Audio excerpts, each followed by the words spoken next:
நேயர்களே, வேதம் என் மனமகிழ்ச்சியாய் இராதிருந்தால் என் துக்கத்தில் அழிந்து போயிருப்பேன் என்பது தாவீது அரசனின் சாட்சி. உங்கள் வாழ்விலும் நீங்கள் கடந்து வரும் பாதை எதுவாயிருந்தாலும் கர்த்தருடைய வார்த்தை உங்களை தெளிவாய் நடத்தும் என்பதில் சந்தேகமில்லை. இருதயத்தில் ஜெபத்தோடு செய்தியை கவனிப்போமா?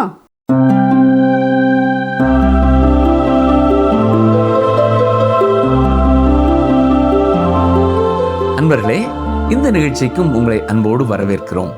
நாம் அப்போஸ்தலனாகிய பவுல் தெசலோனிக்கேயர் சபைக்கு எழுதிய நிருபத்தை கற்று வருகிறோம். இன்று 1 தெசலோனிக்கேயர் 4ஆம் அதிகாரம் 13ஆம் வசனத்தை சற்று விரிவாக கற்றுக்கொள்வோம். அதற்கு முகவுரையாக சில சத்தியங்களை முதலாவது பார்ப்போம். வேத புத்தகத்திலே தீர்க்கதரிசன பகுதிகள் என்று அழைக்கப்படும் பகுதிகளுக்குள் ஒரு முக்கியமான பகுதிக்குள்ளே வருகிறோம். இயேசு சீக்கிரமாக வரப்போகிறார் என்பதை பவுல் நினைவுபடுத்தி இருக்கிறார். இயேசு கிறிஸ்துவின் வருகை மிக சமீபம் என்று நாம் கூறும் பொழுது அது உடனே நடைபெறும் என்பது பொருள் அல்ல. அவர் சொல்லிய பின் 2000 வருடங்களுக்கு மேல் ஆகிவிட்டது. தேவனுடைய திட்டத்தில் அடுத்து நடக்க இருப்பது அவர் திருச்சபையை எடுத்துக்கொள்வதற்காக வருவது.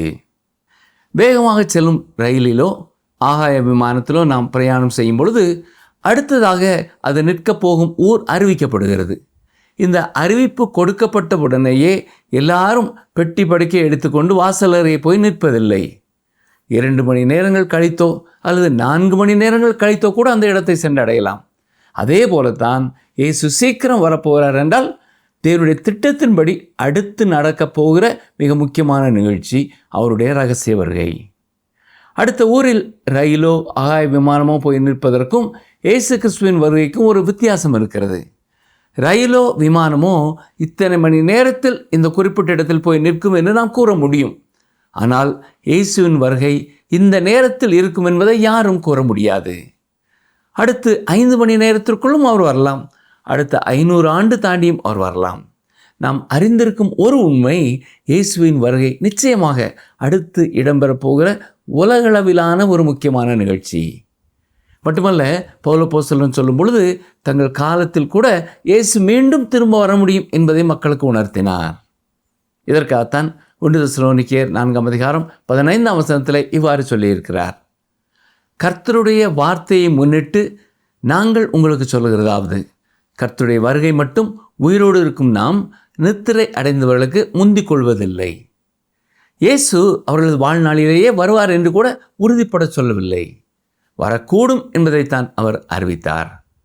இந்த உண்மையை மனதிலே கொண்டவராகத்தான் தீத்துவுக்கு எழுதும் பொழுதும் தீத்து 2ஆம் அதிகாரம் 13ஆம் வசனத்திலே நாம் நம்பியிருக்கிற ஆனந்த பாக்கியத்திற்கும் மகாதேவனும் நமது இரட்சகருமாகிய இயேசு கிறிஸ்துவினுடைய மகிமையின் பிரசன்னமாகுதலுக்கும் எதிர்பார்த்து கொண்டிருக்கும்படி நமக்கு போதிக்கிறது என்று கூறினார்.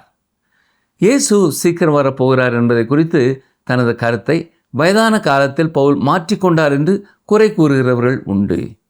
நினைவை கொள்ளுங்கள், தெசலோனிக்கேயர் திருச்சபைக்கு அவர் எழுதிய கடிதம்தான் முதலாவது அவர் எழுதிய கடிதம். அப்படி என்றால் அப்போஸ்தலனாகிய பவுல் இந்த சத்தியத்தை எப்பொழுதாவது மாற்றி கூறியிருக்கிறாரா? இல்லை. அவர் பிலிப்பியருக்கு தனது கடிதத்தை எழுதும் பொழுது கூட அவர் வயது சென்றவராய் ரோமாபுரியிலே சிறையில் இருந்தார். அப்பொழுதும் அவர் சொன்ன காரியம் என்ன தெரியுமா? பிலிப்பியர் 3ஆம் அதிகாரம் 20ஆம் வசனத்தை பாருங்கள். நம்முடைய குடியிருப்போ பரலோகத்தில் இருக்கிறது, அங்கே இருந்து கர்த்தராகிய இயேசு கிறிஸ்து என்னும் இரட்சகர் வர எதிர்பார்த்து கொண்டிருக்கிறோம் என்றுதான் கூறினார்.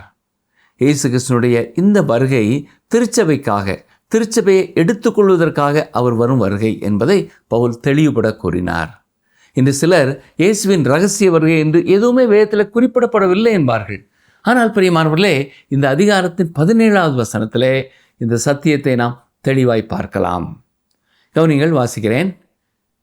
பின்பு உயிரோடு இருக்கும் நாமும் கர்த்தருக்கு எதிர்கொண்டு போக மேகங்கள் மேல் அவர்களோடு கூட ஆகாயத்தில் எடுத்துக்கொள்ளப்பட்டு இவ்விதமாய் எப்பொழுதும் கர்த்தருடனே கூட இருப்போம். எடுத்துக்கொள்ளப்பட்டு என்று சொல்லப்பட்டிருக்கிற வார்த்தைக்காக பயன்படுத்தப்பட்டிருக்கிற கிரேக்க வார்த்தை ஹர்பசோ.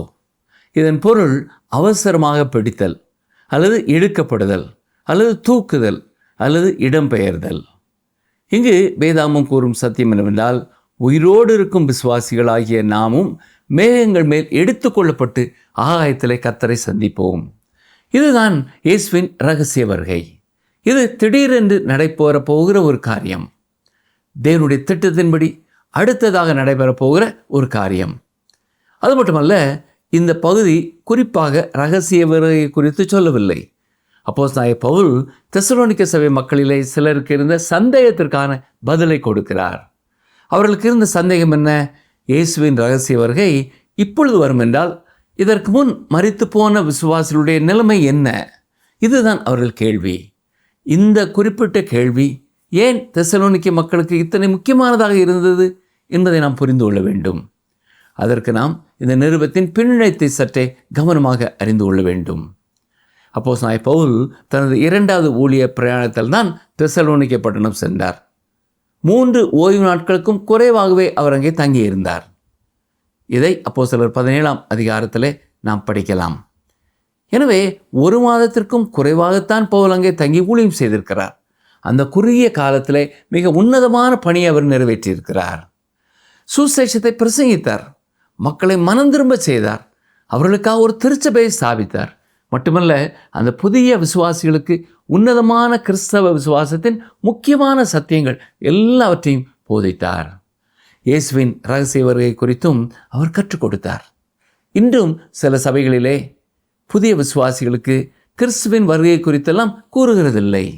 அது முதிர்ச்சி பெற்ற கிறிஸ்தவர்களுக்கான சத்தியம் என்று சிலர் கூறுகிறார்கள். ஆனால் பவுல் குறுகிய காலம் தெசலோனிக்கே பட்டணத்தில் இருந்தாலும் அந்த புதிய விசுவாசிகளுக்கும் இரகசிய வருகை குறித்து பிரசங்கித்திருக்கிறார். அது மட்டுமல்ல, 2 தெசலோனிக்கேயர் நிருபத்தை நீங்கள் பார்ப்பீர்கள் என்றால் மகா உபத்திரவ காலத்தை குறித்தும் அவர் அவர்களுக்கு பிரசங்கித்தார். அந்தி கிறிஸ்துவை குறித்தும் அவர் கூறியிருக்கிறார்.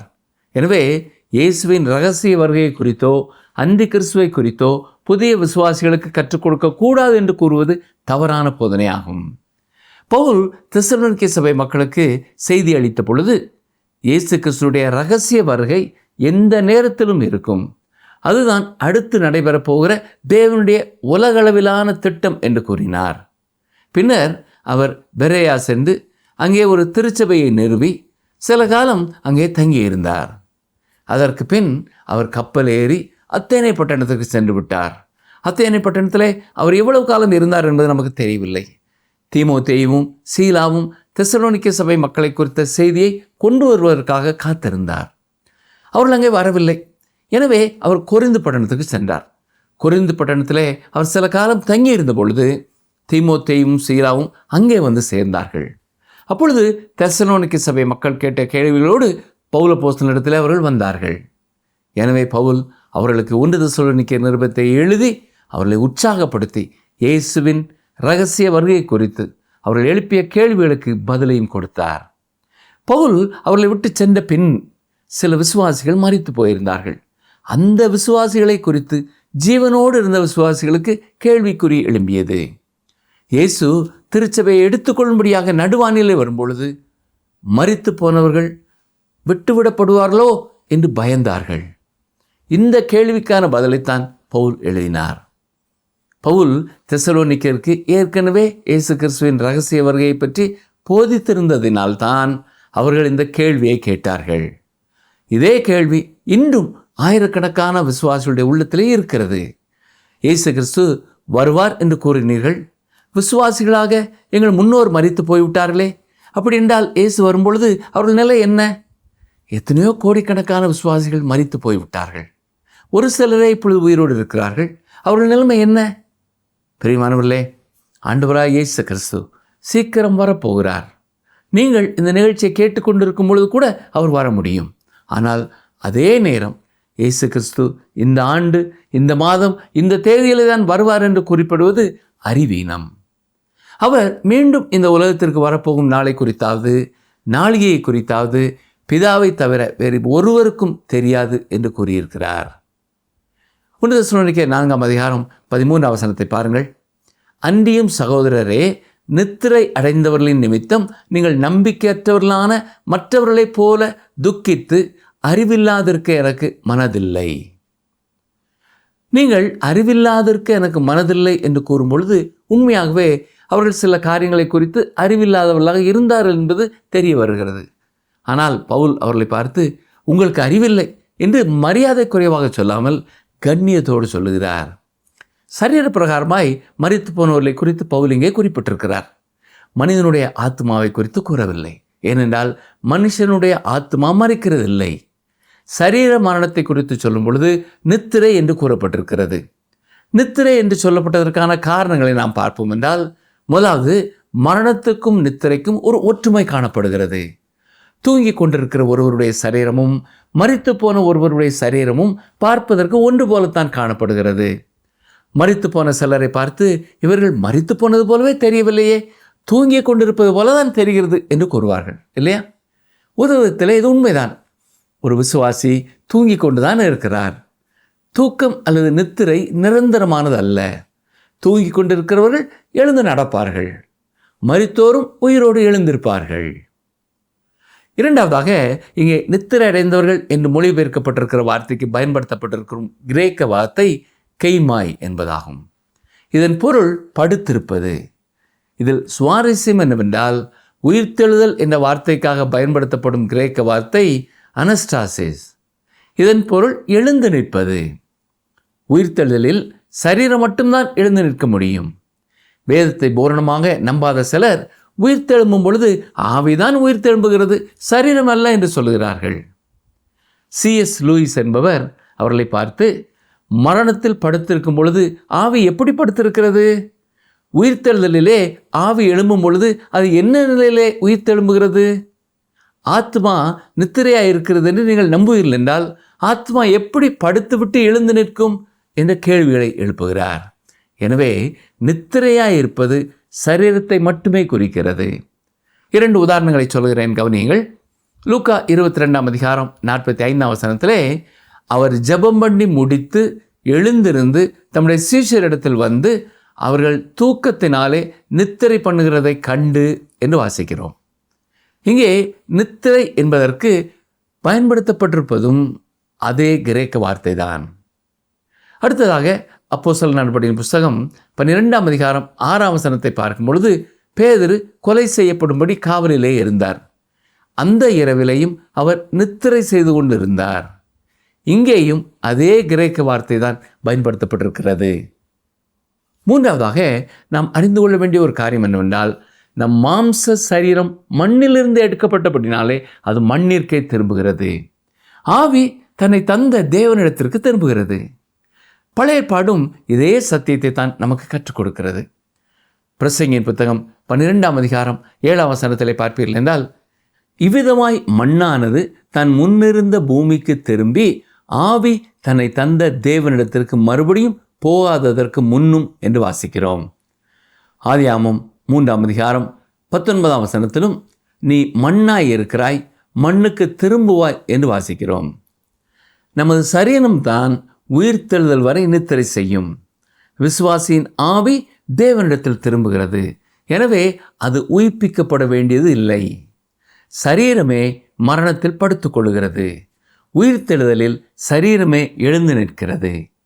2 கொரிந்தியர் 5:8 நாம் தைரியமாகவே இருந்து இந்த தேகத்தை விட்டு குடி போகவும் கர்த்தரிடத்தில் குடியிருக்கவும் அதிகமாய் விரும்புகிறோம் என்று சொல்லப்பட்டிருக்கிறது.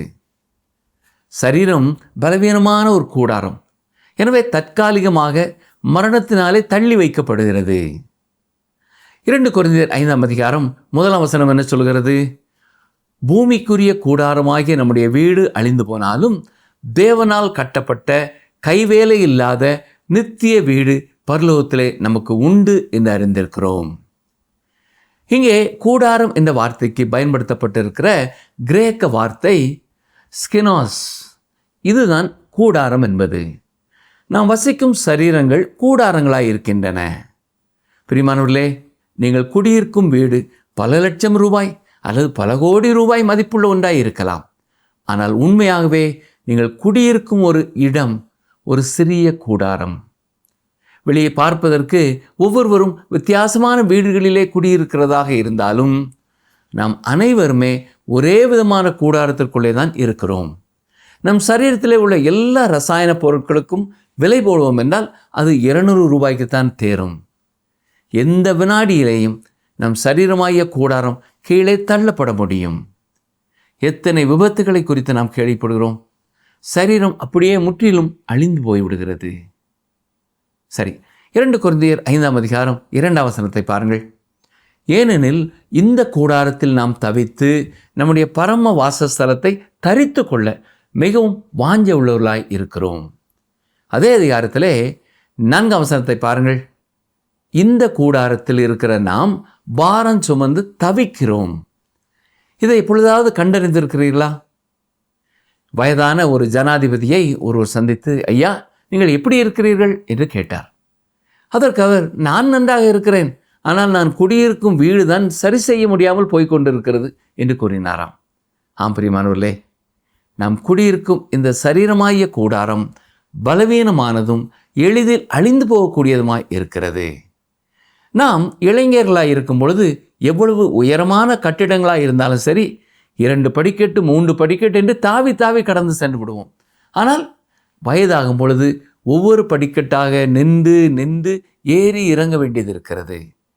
அப்பொழுது நம்மை அறியாமல் நாம் தவிக்கிறோம், முணங்குகிறோம். இதைத்தான் பவுல் நம்முடைய சரீரத்திலே பாரம் சுமந்து தவிக்கிறோம் என்று சொல்லுகிறார். மரித்த பின் சரீரம் கல்லறையில் வைக்கப்பட போகிறது. நம்முடைய ஆவி தேவனிடத்திற்கு செல்லுகிறது. 2 கொரிந்தியர் 5ஆம் அதிகாரம் 8ஆம் வசனத்தை பாருங்கள். நாம் தைரியமாகவே இருந்து இந்த தேகத்தை விட்டு குடி போகவும் கர்த்தரிடத்தில் குடியிருக்கவும் அதிகமாய் விரும்புகிறோம். இதைவிட அருமையான வேறு எந்த காரியத்தையும் நாம் சிந்திக்க முடியாது. நீங்கள் துக்க வீட்டிற்கு செல்வீர்கள் என்றால் அங்கே இறந்த உடலை காண்பீர்கள். அது ஒரு கூடாரம். அதை விட்டுவிட்டு அந்த மனிதர் சென்று விட்டார். மேலும் தானியேல் 12ஆம் அதிகாரம் 2ஆம் வசனத்தை பாருங்கள். பூமியின் தூளிலே நித்திரை பண்ணுகிறவர்களாகிய அநேகரில் சிலர் நித்திய ஜீவனுக்கும் சிலர் நித்திய நிந்தைக்கும் இகழ்ச்சிக்கும் விழித்து எழுந்திருப்பார்கள். பூமியின் தூளானது மீண்டும் பூமிக்கு திரும்புகிறது. அதுதான் நமது சரீரம். ஆனால் ஆவியோ தன்னை தந்த தேவனிடத்திற்கு திரும்புகிறது. ஆதி காலங்களிலே கிறிஸ்தவ விசுவாசிகள் தங்களுக்கு அருமையானவர்களை அடக்கம் செய்திருந்த இடத்திற்கு ஒரு அற்புதமான பெயரை வைத்திருந்தார்கள். அதுதான் கொய்மட்ரியன் என்பது. இதன் பொருள் என்னவென்றால் வழிப்போக்கருக்கான இளைப்பாறும் ஸ்தலம் அல்லது நித்திரை செய்யும் இடம். அந்த கிரேக்க வார்த்தையில் இருந்துதான் சிமெட்ரி என்ற ஆங்கில வார்த்தை உருவானது. ஆம் பிரியமானவர்களே, உங்களுக்கு நெருக்கமானவர்கள் மரிக்கும் பொழுது அப்படிப்பட்ட ஒரு இடத்திலே அவர்களை நீங்கள் அடக்கம் செய்கிறீர்கள். உங்களுக்கு அருமையான ஒருவர் இப்படிப்பட்ட ஒரு தங்கும் விடுதலை போய் தங்கும் பொழுது அதை குறித்து நீங்கள் அழுகிறதில்லை. அவர்களோடு கூட மகிழ்ச்சி அடைவீர்கள். விசுவாசியின் சரீரமும் உயிர்த்தெழுதல் வரை அந்த இளைப்பாறும் ஸ்தலத்திலே தான் இளைப்பாறுகிறது. 1 தெசலோனிக்கேயர் 4ஆம் அதிகாரம் 13ஆம் வசனத்திலே நீங்கள் நம்பிக்கையற்றவர்களைப் போல துக்கித்து என்கிறார். தேவனை அறியாத மக்களுக்கு எதிர்காலத்தை குறித்த எந்த நம்பிக்கையும் இல்லை. அவர்களை பொறுத்த மட்டிலும் மரணம் என்பது பயப்படக்கூடிய ஒன்று. தெசலோனிக்கே பட்டணத்திலே ஒரு கல்வெட்டிலே மரணத்திற்கு பின் உயிர்த்தெழுதல் இல்லை, கல்லறைக்கு பின் கண்டுகொள்ளுதல் இல்லை என்று எழுதப்பட்டிருந்ததாம். அது மட்டுமல்ல, கிரேக்க கவிஞரான தியோக்ரைட்டஸ் என்பவர் நம்பிக்கை என்பது ஜீவிக்கிறவர்கள் மத்தியிலே இருக்கிறது, மரித்தவர்களுக்கு எந்த நம்பிக்கையும் இல்லை என்று எழுதியிருக்கிறார். அதுதான் பழங்கால உலகத்தின் நம்பிக்கை. எனவேதான் பவுல் விசுவாசிகளை பார்த்து நீங்கள் நம்பிக்கையற்ற மற்றவர்களைப் போல துக்கப்படாதீர்கள் என்கிறார். தங்களுக்கு அருமையானவர்கள் மரிக்கும் பொழுது விசுவாசிகள் அழக்கூடாது என்று நான் கூறவில்லை. ஒரு கிறிஸ்தவன் தனக்கு அருமையான ஒருவரை இழக்க கொடுக்கும் பொழுதும் அவனுக்கு துக்கம் உண்டு. ஆனால் அதன் மத்தியிலேயும் ஒரு நம்பிக்கை உண்டு. நாம் வாசித்த வசனங்கள் நமக்கு கற்றுக் கொடுப்பது என்ன? ஆண்டவராய் இயேசு கிறிஸ்து சீக்கிரமாக வரப்போகிறார். நமக்கு முன் மரித்த விசுவாசிகளும் அவர் வரும்பொழுது உயிரோடு எழுப்பப்பட போகிறார்கள். உங்களுக்கு அருமையாக இருந்த விசுவாசி யாராவது சமீபத்திலே நித்திரை அடைந்து விட்டார்களா? கலங்காதிருங்கள், அவர்களும் ஒரு நாள் எழுப்பப்படுவார்கள். இதை கேட்டுக்கொண்டிருக்கிற யாராவது மரண தருவாயிலே இருக்கலாம். மரணத்தை குறித்து நீங்களும் அஞ்ச வேண்டியதில்லை பிரியமானவர்களே. ஏனென்றால் மரணம் நிரந்தரமானதல்ல. மரணம் ஒரு முடிவு அல்ல. இயேசு கிறிஸ்து வரும்பொழுது நாம் உயிரோடு சரீரத்தோடு கூட எழுப்பப்படுவோம். நம்முடைய ஆத்மா இப்பொழுதும் அழிந்து போவதில்லை. அது தன்னை தந்த தேவனிடத்திற்கு திரும்பி போகிறது. இந்த உலகத்திலே அவரை இரட்சகராக ஏற்றுக்கொண்ட ஒவ்வொருவரையும் அவர் ஒரு நாள் வந்து நடுவானத்திலே சந்தித்து சேர்த்து கொண்டு இந்த உலகத்தை விட்டு இமைப்பொழுதிலே எடுத்து செல்ல போகிறார். அவர் நம்மை எடுத்து செல்ல வேண்டும் என்றால் நாம் இந்த உலகத்தில் இருக்கும் நாட்களிலே அவரை இரட்சகராக ஏற்றுக்கொண்டு அவருக்கு கீழ்ப்படிந்து அனுதினமும் அவரை உண்மையாய் நாம் பின்பற்ற வேண்டும். அப்படிப்பட்ட கிருபையை கர்த்தர் தாமே நம் ஒவ்வொருவருக்கும் தருவாராக. ஆமென்.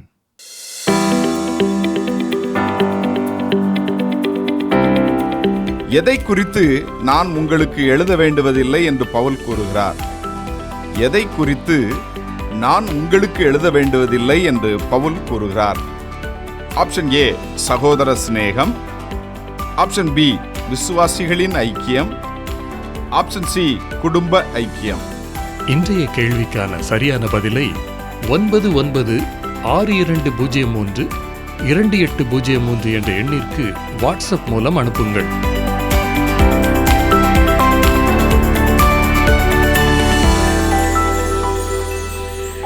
நிகழ்ச்சியை கவனமாய் கேட்டீர்களா? மரித்த இயேசு உயிரோடு எழுந்ததால் நாமும் எப்படி எழுந்திருப்போம்? மரணம் ஒரு முடிவல்ல என்பதை பற்றியும் கர்த்தருடைய வருகை குறித்த அநேக குறிப்புகளையும் கற்றுக்கொண்டோம். இந்த வார்த்தைகள் நம்மையும் கர்த்தருடைய வருகைக்கு ஆயத்தப்படுத்த வேண்டும். கர்த்தர் நம்மோடு பேசிய காரியங்களை குறித்து தொடர்ந்து நாம் அவரோடு பேசுவோம். அவர் என்ன சொல்லுகிறாரோ அதற்கு கீழ்ப்படிவோம்.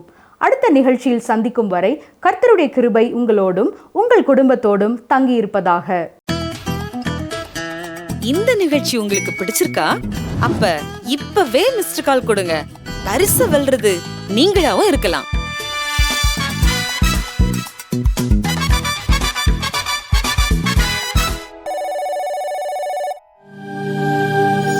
தெய்வ வாக்கு.